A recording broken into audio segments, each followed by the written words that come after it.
Há 12 anos atrás, a gente chegou na comunidade Flamengo. E foi há 12 anos atrás que eu comecei no atletismo. Moramos em uma comunidade à beira da pista, à beira de uma BR, e passam muitas pessoas e é incrível porque muitas vezes o que fica não é muito legal.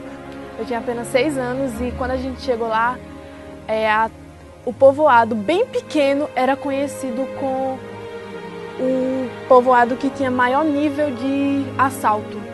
E os policiais falavam que era só adolescente, entre 12, 13, 14 e 15 anos. Os pais chegam lá e dizem assim, eu quero que tu tome conta de meu filho, porque eu não tenho condições, eu estou passando. Eles não desabafam, não vão chegar ao cúmulo de desabafar as situações que eles têm, mas uns acabam até dizendo, eu não tenho como criar, não tenho como... A gente ajuda no que é possível. Não, mande ele sempre para cá, o dia que ele quiser ficar por aqui, fica, a gente tem como acolhê-lo aqui. Lá tem bastante espaço, né, que é grande, que nem coração demais. Sempre cabe mais um. Tu fica com ele? Fica com ele. Fico porque cada um é um presente. Eu me considero como filha dele, mas assim, de sangue mesmo não, mas eu considero ele como um pai para mim. Eu tenho 10 que moram comigo e ainda tenho um alojamento com alguns meninos morando lá. São meninos que não têm muito, como eu poderia dizer, que não tem muito relacionamento com a família, que tem, como eu falei anteriormente, a ausência de pai. Então eles acabam pedindo para ficar com a gente, porque não é fácil você ver que os meus filhos estão ali sempre do meu lado, e aí eles querem também, né? Então a minha generosidade em dividir com eles isso, e os meus filhos sendo educados para que possam compartilhar isso já desde cedo, vai ser muito significativo na formação deles também, né? O atletismo faz uma pessoa melhor, me ensina a ser uma pessoa mais educada. Porque se não fosse ele, eu não era essa pessoa não. O projeto é uma coisa que chegou no Flamengo para mudar mesmo, porque acho que se não tivesse esse projeto, a maioria dos adolescentes que tem lá, eles estariam no meio da rua, usando droga, fazendo o que fosse. Eu acho que com o projeto que o Ferreirinha levou lá, principalmente com o Ferreirinha, mudou muito isso, porque a maioria dos adolescentes que tem lá agora estão todos no atletismo. E aí a gente começou a treinar, corria, era sempre eu e ele, sozinho, só nós dois, porque eu tinha sonho de ser um atleta. E era sempre ele sozinho. Aí eu comecei, por conta da escola, né, criar amizade com as meninas e tal. Eu fui falando, vamos treinar, não sei o quê, vamos lá, dar uma carreirinha com a gente e tal. Aí começou a chegar menina, e todo dia aparecia mais menina, e meninos também, até que a proporção do projeto que a gente tinha só como me formar como atleta tinha resgatado a vida de vários adolescentes que tinham um futuro que era bastante triste, realmente, porque hoje esses jovens expostos a esse mundo tão cruel, o mundo só tem isso a oferecer, a rua só tem isso a oferecer. É droga, é criminalidade, é violência. Então, quando a gente chegou lá, a gente tinha certeza que se não fizesse alguma coisa para mudar a cabeça daqueles jovens, só ia ter pessoas ruins lá naquela comunidade. A gente não tinha os equipamentos, aí eu chamava os meninos e hoje nós vamos dar uma corrida naquele rio, que os rios lá quase sempre são córregos que secaram, né? Vamos procurar pedras redondas. Aí, mas a meninada, hoje nós temos os pesos, né? Nós temos os pesos, tivemos a doação, mas é muito legal isso. E aí até era uma atividade melhor com eles, né? Vamos lá procurar os pesos. Aí buscava as pedras mais redondas para ensiná-los a jogar o peso. Amanhã nós vamos dar uma voltinha na mata para cortar umas varas fininhas e grandes para a gente fazer dardos. E com esses equipamentos a gente já conseguiu chegar na capital, vinha para Salvador, a 450 quilômetros, participar das competições, e já conseguimos mostrar uma desenvoltura para isso. Mas o que era que a gente usava? A gente usava aquilo que eles são acostumados a fazer, jogar pedra nas árvores para derrubar fruta, passarinho, um movimento que eles usam muito, pular na areia, nos saltos a gente usava, passar cerca, as corridas com obstáculos, quer dizer, a rusticidade do atletismo são movimentos naturais. A gente começou a estudar isso, explorar isso, e também houve algumas provas que a gente adaptou, né? O primeiro disco que a gente teve lá, a gente pegou 2 tampas de panela de pressão e juntou e passou a fita, ficou um disco. A questão do peso, ele ficou um pouco leve assim, mas é indiferente. O importante é você fazer aquele disco ele tem a aerodinâmica de fazer o formato do disco. E uma grande história que ficou célebre lá foi a nossa criação do nosso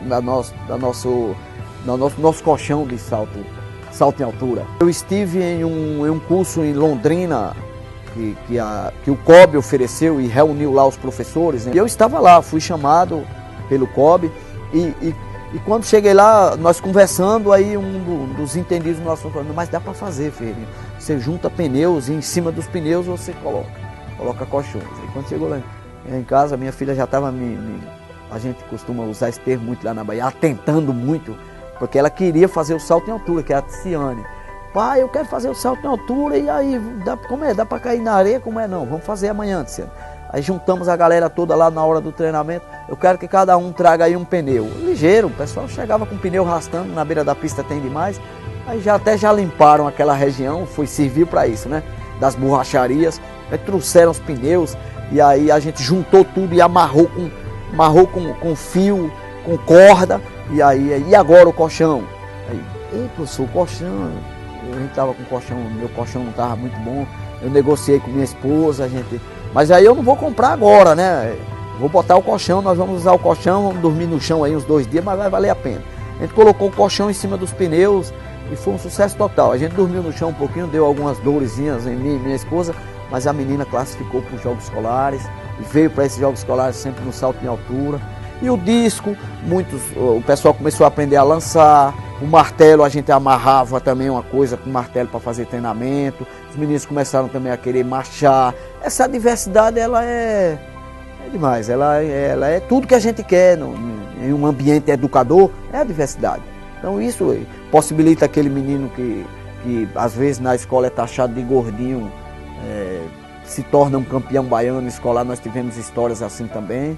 E os materiais como as garrafas PETs, os pneus e outras coisas mais são muito úteis lá ainda. Os nossos halteres que nós utilizamos para fazer trabalho com os mais desenvolvidos são feitos de cimento, com barra de ferro que a gente compra. Algumas coisas ainda nos faltam, mas a gente adapta e o resultado é o mesmo. Eu venho de uma militância em todos os esportes. Todos. E o atletismo, eu encontrei o meu norte no atletismo. Ele trabalha demais os valores que eu preciso. O esporte em si. Realmente o esporte sempre me mostrou isso. A união, o amor que a gente sente tanto pelo esporte como pelas pessoas, que a gente cria o laço pelas pessoas que fazem o esporte com a gente é bastante importante, porque isso é libertador. O esporte é libertador realmente para todas as crianças e adolescentes.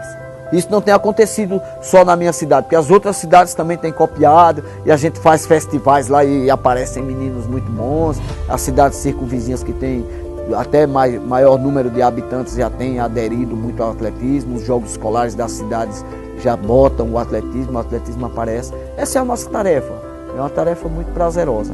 Acho que a gente chega lá. E os jogos escolares é a porta de entrada para esse feito que nós vamos chegar. Nós tivemos o ano passado o meu filho, que é irmão gêmeo da Tiziane, que fez o salto em altura, ganhou medalha de bronze no 1000 metros rasos em Fortaleza, na etapa 12 a 14 anos. A Railane, que foi campeã hoje, ganhou em Maringá, que o atletismo foi disputado em Maringá, mas a etapa era Londrina, 15 a 17 anos, o ano passado, com 15 anos, ela ganhou a medalha de bronze nessa prova no 3.000 metros. E hoje ela ganhou medalha de ouro, Railane Batista. E a Priscila, que estava aqui também, ficou em quarto lugar no dardo. A Sayonara, que tem 15 anos, que disputou o heptátulo, ficou em 8º lugar. E coisas que a gente não vivia isso. Era o último sempre aqui. A gente estava engateando. E dentro dessas, uma média de 3 a 4 anos, a gente deu um boom nos resultados, que são resultados agora respeitados, né? É muito lisonja ser 8º lugar nos Jogos Escolares. Uma menina de 15 anos se detecta ali, né? Se ela tem 15 e foi 8º, nós temos que trabalhar com isso, como professores, como treinadores. Se a menina foi 8ª agora, com 15 anos e tem mais de 2 anos, ela é talento em potencial. E mais a Nave, no Bonfim, que foi a inspiradora. não ganhou medalha. 6 jogos escolares, lutou muito. A gente sempre fica.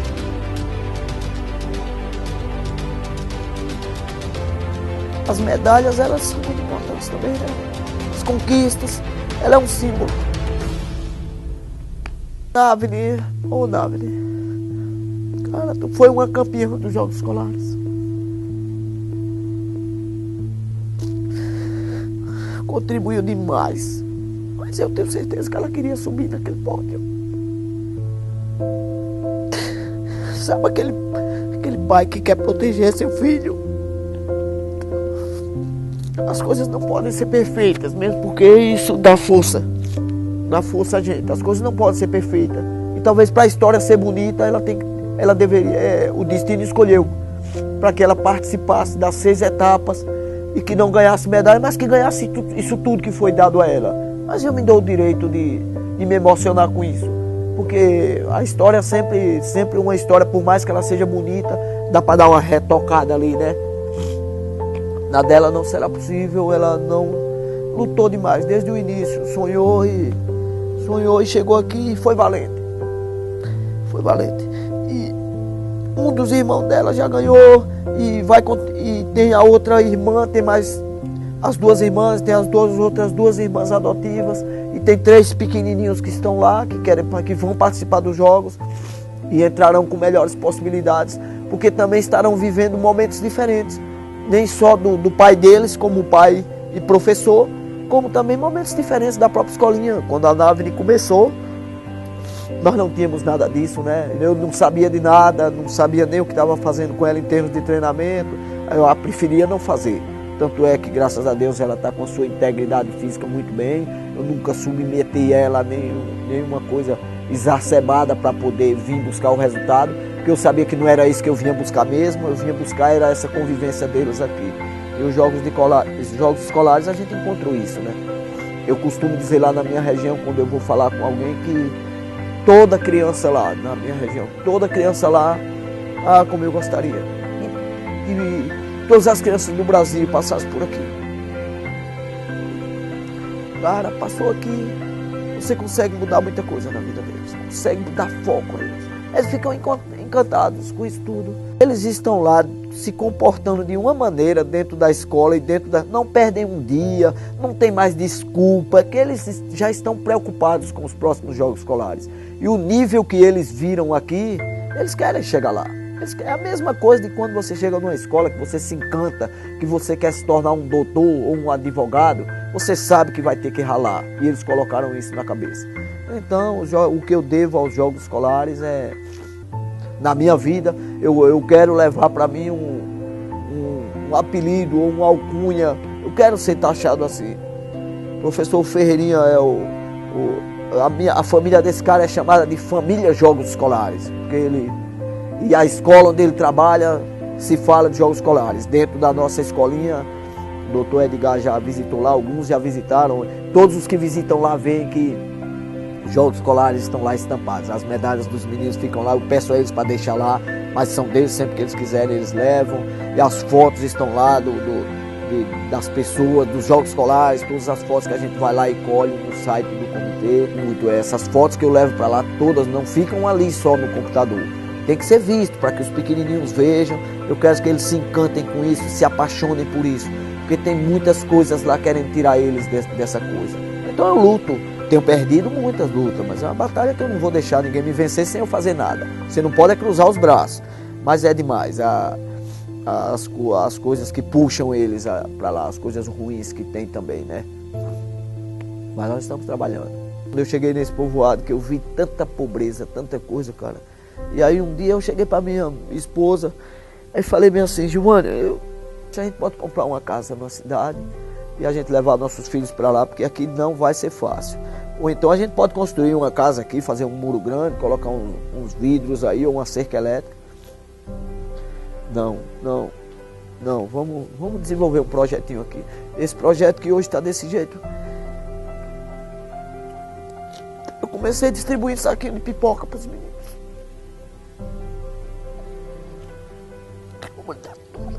Cheio de menino.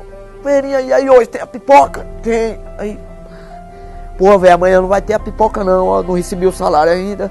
Aí não aparecia muito menino não. Agora, no dia que eu dizia na escola, galera, hoje tem o dia da pipoca. Os meninos saíam pegando um saquinho de pipoca daquela Copa do Mundo e saía correndo aí. Os bichinhos corriam aqui. Que saía fazendo curva. Quer dizer, né? Uma pessoa maravilhosa. Eu acho que sem ele, a maioria das pessoas que tem lá não seria ninguém. É uma pessoa que mudou muito a história do povoado de Flamengo. Assim, ele está transformando a vida de cada um dos atletas que tem lá, né? E principalmente a minha, que se não fosse por ele, eu não estaria aqui hoje. E se fosse por ele, eu não teria conquistado essa medalha. E agradeço muito a ele por todas as dificuldades que eu passei, ele estava presente na minha vida. Meu pai representa aquilo de melhor que eu posso ter. Ele me apoia quando ninguém mais me apoia. Ele é o melhor pai do mundo. Sou a mais velha, é eu que comando tudo, aí quando o pai não tá. Rapaz, eu confesso que pra tentar substituir um pouco dele é bem difícil. Porque o exemplo que ele dá pra gente é de grande amigo, grande parceiro, grande conselheiro. É um paizão realmente, então no momento que ele não precisa estar presente eu tenho que substituir tudo isso. E às vezes eu me acho incapaz, porque o cara que ele é insubstituível realmente. É muito difícil de uma pessoa falar assim que consegue substituir ele. Então eu tento passar para eles um pouco do que eu aprendi com ele. Aprendi a respeitar as pessoas, aprender a tratar com carinho todas as pessoas, não importa classe, não importa nada. Então a gente sempre tenta estar passando para eles o que eu já aprendi com ele. Ele é louco, como eu disse, ele é louco. Ele é louco. Não é para todo mundo. Eu só tenho uma coisa a dizer a ele. Eu te amo, pai. Eu digo para ele todo dia que ele é o pai que toda pessoa gostaria de ter, porque todos amamos ele. E eu sou a pessoa que ama muito ele, que acho que não viveria sem ele. Acho que para falar para ele eu só tenho para agradecer. Eu não tenho nada para falar, eu só tenho a agradecer pelo grande pai, pelo grande homem, pelo grande amigo que ele é e pelo exemplo que ele é naquela comunidade e para nossa família. Hoje a nossa família é bastante estruturada porque ele é a base. A gente sempre tenta se erguer nele e é assim, ele é para todo mundo. Às vezes ele tem os problemas dele, mas ele tá ali contigo, com teus problemas. Claro, a gente é adolescente, né? Quase nem tem tantos problemas assim, mas a gente vê que a minha mãe passa por problemas e ele tá junto com ela. E ele continua sempre firme. Então, assim, eu só tenho que agradecer a ele pelo grande pai, pelo grande herói que ele é pra minha vida e tenho certeza para aquele povoado inteiro que tem ele como exemplo de homem.